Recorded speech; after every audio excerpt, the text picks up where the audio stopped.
पहले हम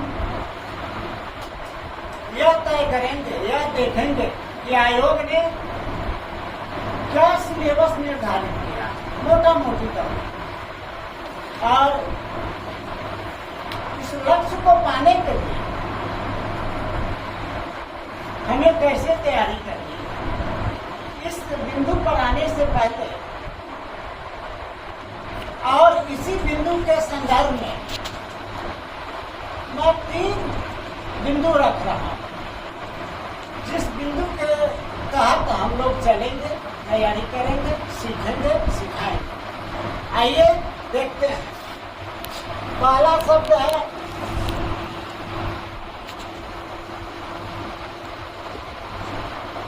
क्या। क्या मतलब क्या पढ़ना है।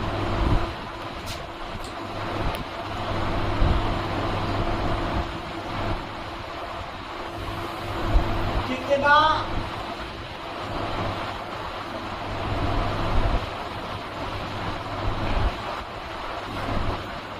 और कैसे।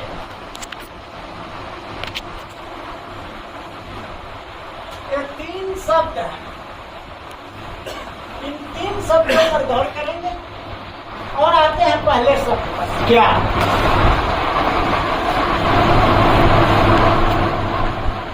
तो आयोग ने इसको सिलेबस को 3 खंडों में रखा। क्या पढ़ना है 3 खंडों में रखा है। मैं उसको 2 खंडों में रखा। केवल क्या का उत्तर देने का, क्या पढ़ना है। तो पहला खंड में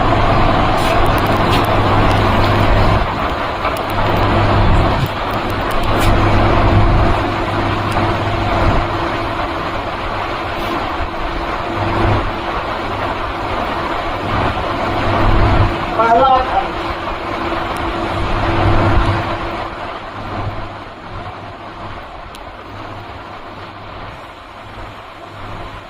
जीके,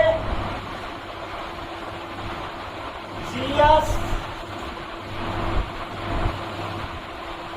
और करंट अफेयर्स। Current affairs.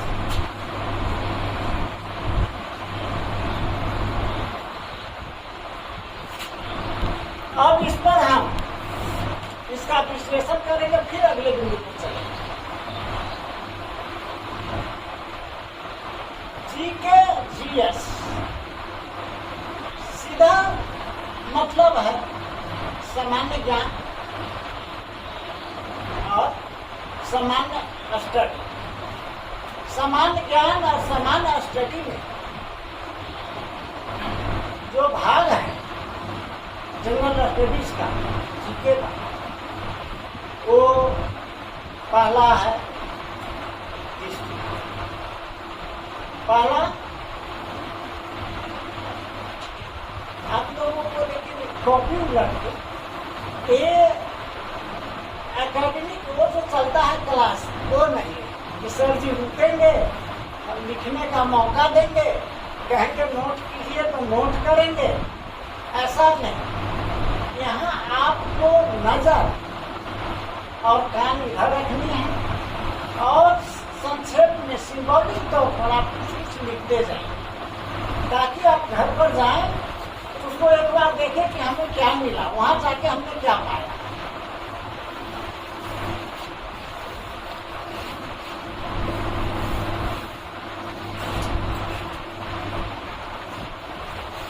अब इसका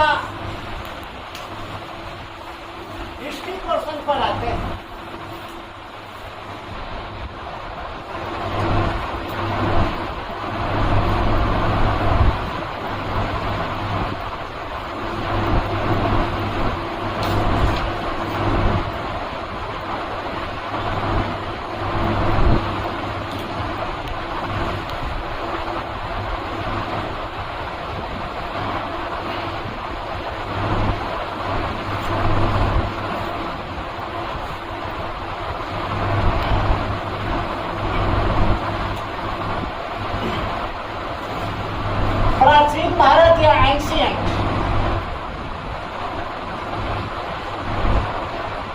एंशिएंट हिस्ट्री, दूसरा है मेडाइवल,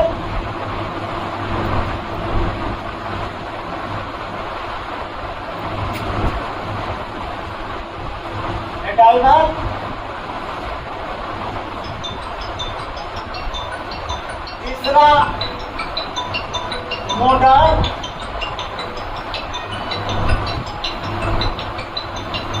एंड नेशनल मूवमेंट।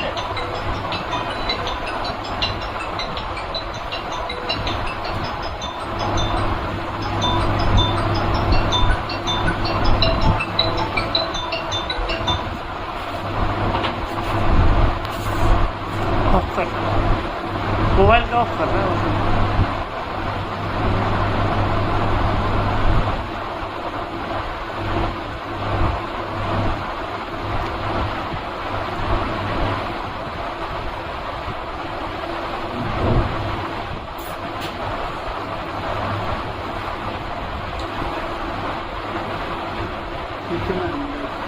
पैसे हम ले रहे हैं, पैसे ले रहे हैं तो सब ध्यान देना हमारा भी।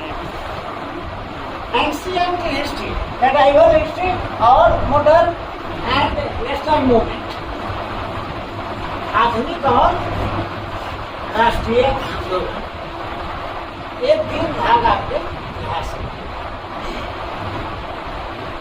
इसमें गौर करने की बात है कि अभी तक सामान्य बच्चे करते क्या है, इतिहास में डायनेस्टिकल स्टडी करते हैं।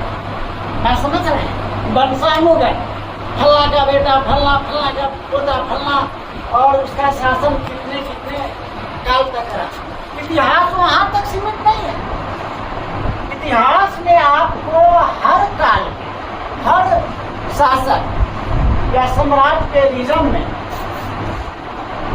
आपको देखना है कि उस काल में आर्थिक स्थिति क्या थी, सामाजिक स्थिति क्या थी। नहीं, आर्थिक टैक्सेशन, लगान, बंदूकदारी, सब पर जरूरत होती है।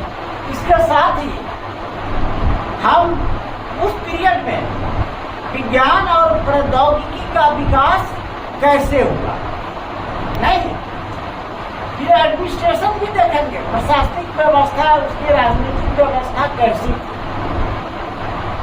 धर्म दर्शन का विकास उस काल में, पर्टिकुलर जिस काल का हम अध्ययन कैसे हुआ।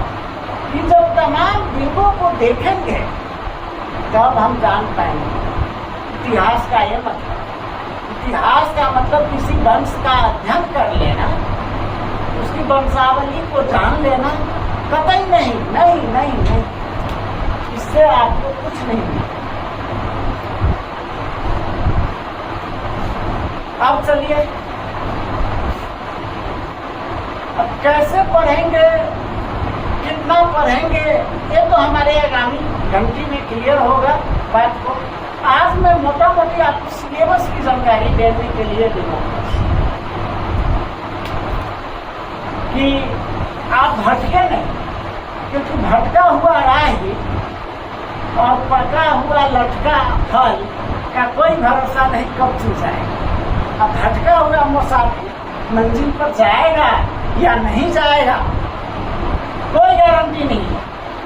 तो हमारा उद्देश्य है कि आपको एक ठोस जमीन तैयार कर दें ताकि आप उपलब्धि कर सकें, आपको उपलब्धि मिल सके।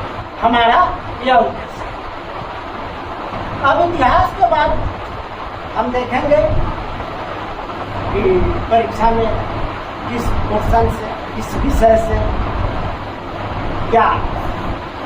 इतिहास के बाद अब गौर कीजिएगा तो इंडियन पॉलिटिक्स, भारतीय राज व्यवस्था से सवाल आते हैं।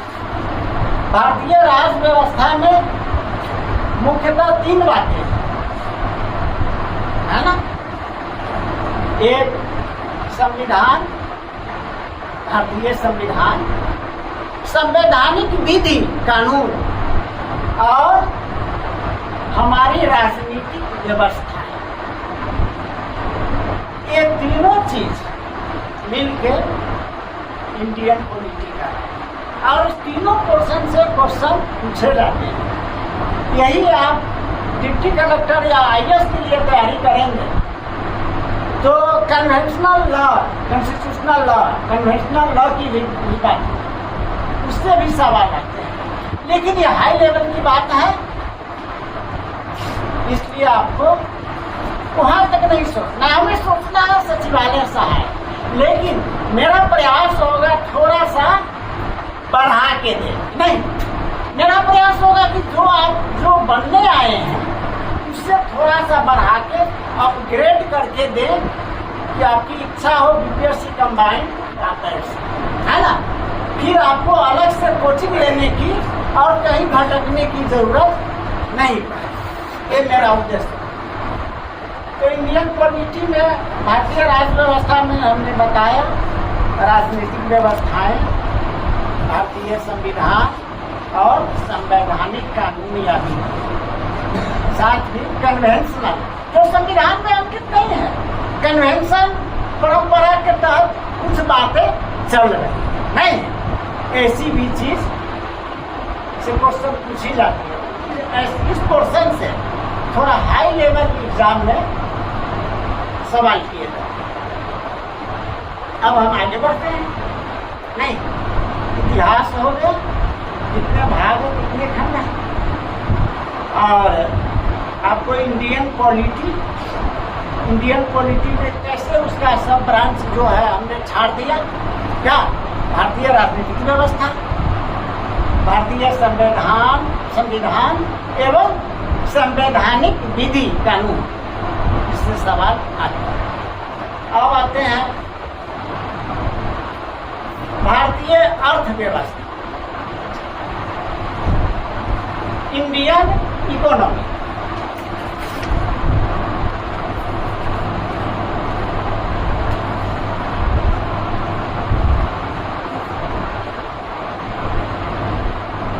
इंडियन इकोनॉमी में हम भारत सरकार की आर्थिक नीतियां, योजना, पंचवर्षीय योजना, उसकी उपलब्धि, आगामी रणनीति या भारत के आर्थिक संसाधनों, खेती बाड़ी भी आ जाता है, पशुपालन, मत्स्य पालन, ये सब आता है। इन तमाम चीजों का अध्ययन करते हैं। लेकिन एक कुछ चीज है, क्या? कृषि, पशुपालन, मधुपालन, ये सब, मत्स्य पालन, ये बड़ा कॉमन चीज है इंडियन इकोनॉमी में भी। आप कभी कभी ज्योग्राफी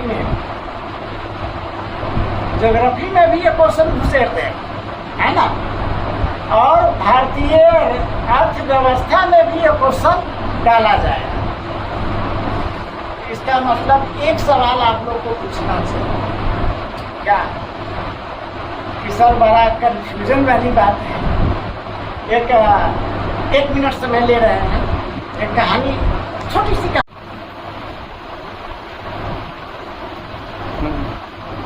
अब इंडियन इकोनॉमी, भारतीय अर्थव्यवस्था के बाद अभी तक हमने क्या सीखा, क्या क्या जाना? इतिहास, तीनों खंड, फिर इंडियन पॉलिटी, फिर हमने देखा इंडियन इकोनॉमी। अब ज्योग्राफी की बात, तो ज्योग्राफी का सीधा मतलब बिहार का भूगोल तो जानना ही है, बिहार के हैं। भारत का भूगोल, तो क्या भारत अब के भारत, तब के भी भारत की बात करेंगे। भारत और पड़ोसी देश, हमारा एक जुड़वा भाई अलग हो गया पाकिस्तान, और उसी से बना बांग्लादेश। तो हम भूगोल में हमसे आर्थिक सामाजिक भूगोल के तहत हो सकता है उधर से भी कुछ किया जाए। 47 से पहले हम एक थे, नहीं, वैसे भी आपके सिलेबस में एक लफ्ज बड़ा जानदार दिए कि सवाल का सिलेबस आपको वही है जो एक सुशिक्षित या शिक्षित व्यक्ति से, ग्रेजुएट से उम्मीद की जाती है। ना, उम्मीद की जाती है। ये बहुत वाइटल सवाल है।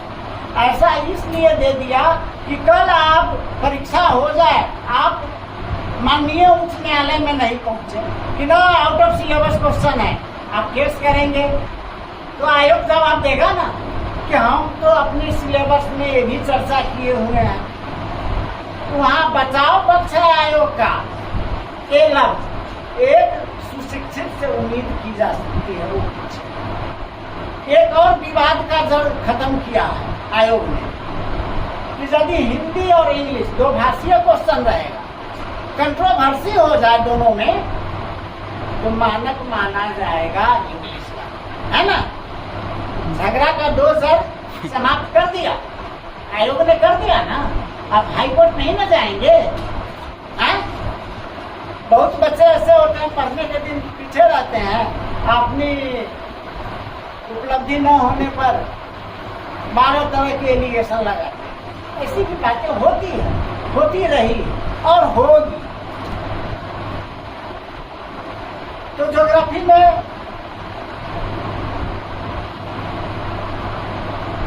मेन चीज अक्षांश, देशांतर, खनिज संसाधन, मानव संसाधन या आर्थिक संसाधन के और जो उत्पादों में या हमारे देश में, हमारे राज्य में है, उसका अध्ययन तो होना चाहिए। लेकिन इस फेनोमेना में हमारी सामाजिक जिंदगी कैसी है, हम लोगों का आर्थिक जीवन कैसा है, सांस्कृतिक जीवन कैसा है, इसी में अपने ट्राइबल बंधुओं को भी देखेंगे। उनकी जीवन शैली में सभ्यता, संस्कृति सब कुछ आ जाता है, इसका भी अध्ययन होना चाहिए। नहीं तो चलिए, ये आपका मोटा मोटी जनरल स्टडीज का मास्टर पेपर की बात है। अब हम चर्चा करेंगे कि हम 2 खंड में बांटे हैं ना, 2 खंड में बांटे हैं, जीके, सीएस, है ना, और एक करंट अफेयर्स समसामयिकी। हम जो डेली की जिंदगी जी रहे हैं, हमारे दैनिक जीवन में जो समाचार आ रही है, जो उपलब्धियां हो रही है, जो ह्रास हो रहा है, जो विकास हो रहा है, जो विनाश हो रहा है, उस सब की जानकारी रखनी है ना। चाहे वो आर्थिक क्षेत्र में हो, चाहे सामाजिक क्षेत्र में हो, या राजनीतिक क्षेत्र में हो, खेल और खिलाड़ी सांस्कृतिक क्षेत्र का हिस्सा है, सिनेमा है ना, खेल खिलाड़ी, सिनेमा, फिल्म, ये सारे आविष्कार, अनुसंधान, ये जितने चीज हैं, प्राकृतिक आपदाएं जो राज्य या राष्ट्रीय या अंतर्राष्ट्रीय लेवल की कहीं घट जाए, वो भी हमारा हिस्सा बनता है। राजनीतिक उथल पुथल, प्रधानमंत्री, राष्ट्रपति, नहीं, ये सब करंट अफेयर्स।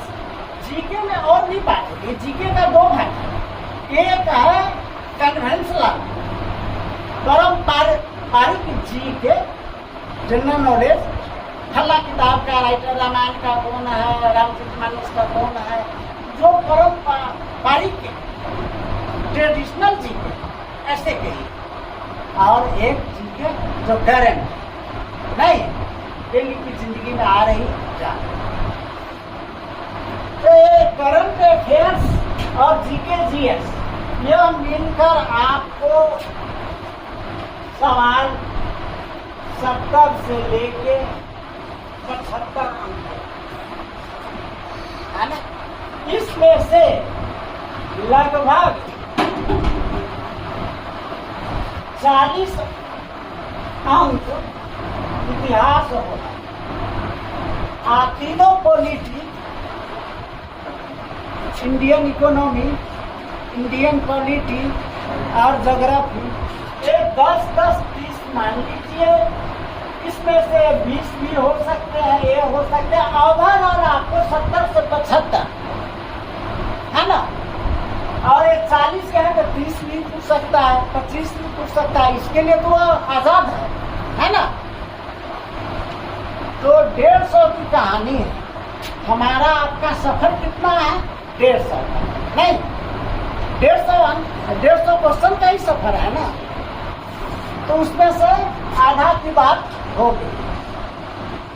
अब जरा इसको साफ करके मुझे झुकना पड़ेगा। एक पोजीशन से कर दूँ। अब हम दूसरे खंड की चर्चा करेंगे, सेकेंड खंड।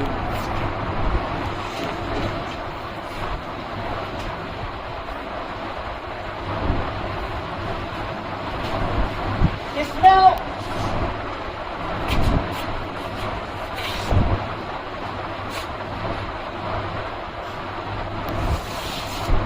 एक मैथ का मतलब गणित, मैथ, मेंटल एबिलिटी टेस्ट है ना, और जनरल साइंस, ये चीज।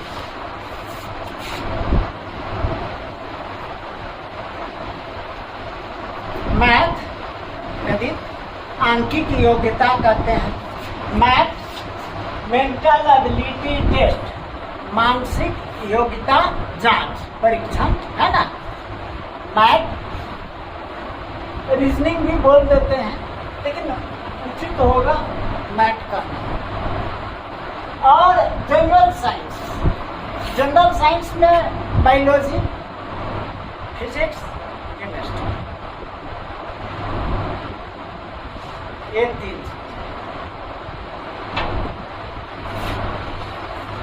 इसमें हो सकता है 10 क्वेश्चन,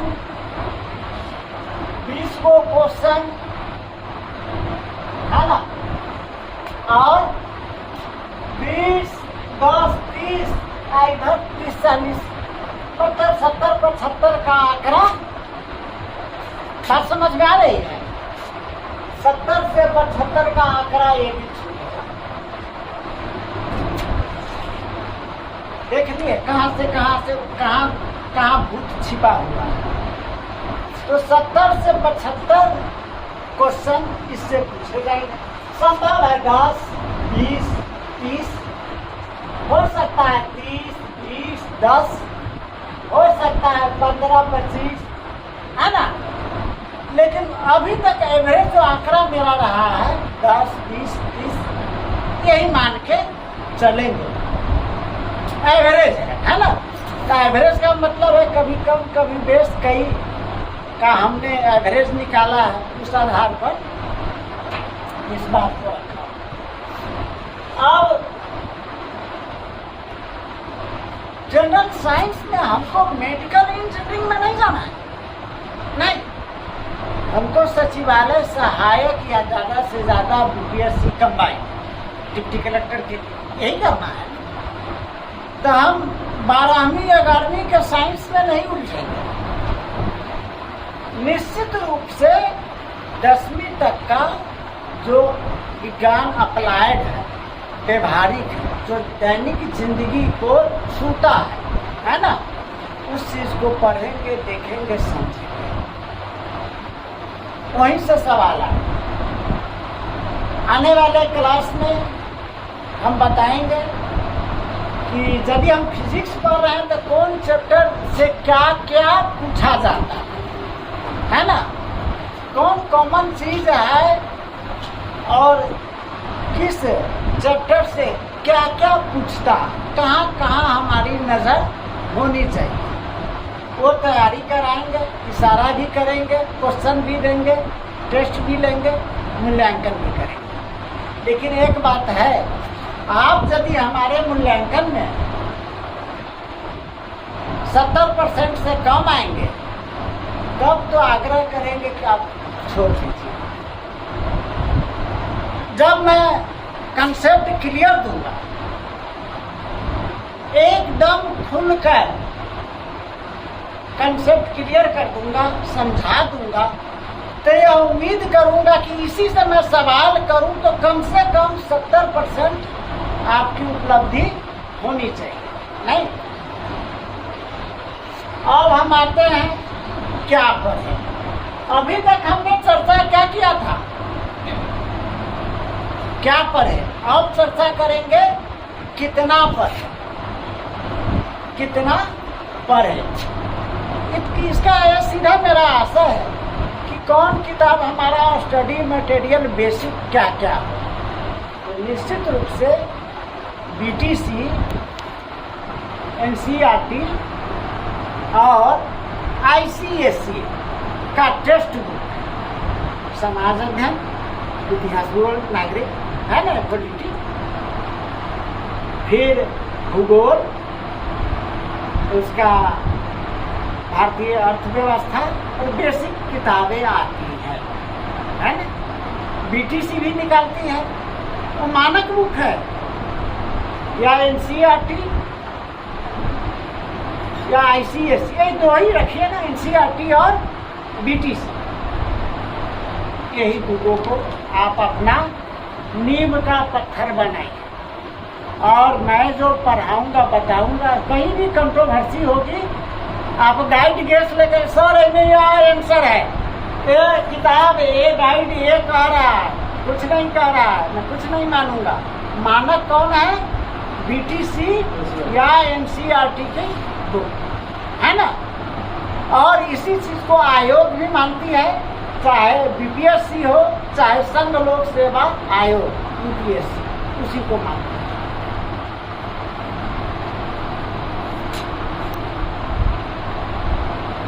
मेंटल एबिलिटी टेस्ट के लिए बुक मिलती है और मैथ में कहिएगा बहुत भारी चीज। मैं पहले ही कहा हूँ कि कोई आईआईटी या जेई वगैरह की तैयारी नहीं है, बायोलॉजी पर है, मेडिकल की तैयारी नहीं है, सचिवालय सहायक की, है ना।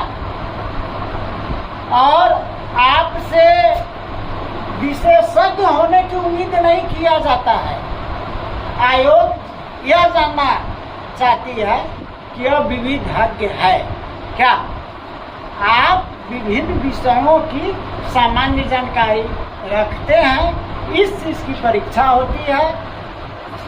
और इसी रूप में यही समझदारी रखते हुए हमें तैयारी करनी है। अब आपका सिलेबस का रफ स्केच हमने खींच दिया, क्या पढ़ना है ना। अब कैसे पढ़ना है इसका जवाब बिना दिए हुए हमने दे दिया। क्या पढ़ना है, कितना पढ़ना है, कैसे पढ़ना है, इसका बगैर हम विश्लेषण करते हुए इन चर्चाओं में ही जवाब दे दिया। आपको बेसिक कंसेप्ट देंगे, आपको पढ़ना होगा, फिर हम टेस्ट लेंगे, आपका मूल्यांकन है। कैसे तैयारी करनी इसकी जवाब मिल गई, तो आपके तीनों सवाल के जवाब हो गए, क्या, कितना, कैसे, है ना। अब आप थोड़ा मैथ सर जी से देखेंगे